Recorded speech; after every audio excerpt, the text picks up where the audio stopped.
111 years ago, on the 25th of April, 16,000 Australians and New Zealanders landed on the beaches of what we now call ANZAC Cove. For many of them, this was their first time away from home, a chance for a great adventure.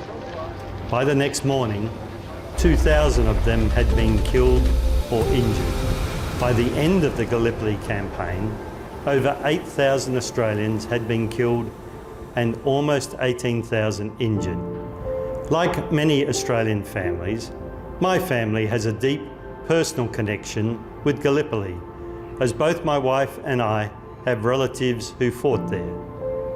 Corporal Charles Fenton Robinson, my grandfather, landed at ANZAC Cove on the 25th of April as part of the afternoon wave with the rest of the 14th Battalion. He would fight at Gallipoli until October, before going on to face the horrors of the Western Front. Despite being wounded, he would survive the war and return to his home and family. Private John William Best, my wife's great uncle, was less fortunate. Sadly, at just 18 years old, he would be among those killed in the 1st Battalion during the August offensive.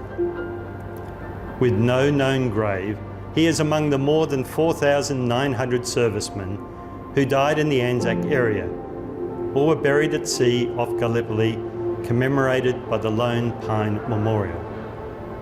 Private Best is one of over 103,000 Australians who have given their lives in service to our nation. Sons and daughters, mothers and fathers, partners and friends who never returned home. Many more would suffer and sacrifice and return home with scars and wounds, physical and mental, that would affect them long after their service. Gallipoli stands tall in the Australian consciousness, alongside other names such as Villers-Bretonneux, Tobruk, Kokoda, the Coral Sea, Kapyong, Long Tan, Timor and Aruzga. And today, the men and women of the Australian Defence Force continue to serve and protect our nation, both at home and abroad. They serve as peacekeepers in the Middle East, South Sudan and Korea. They are deployed on operations from the Indo-Pacific to Europe. They support Australian communities during crises and natural disasters. And importantly, they are the stewards of the long and proud legacy that was born on the beaches of Türkiye 111 years ago.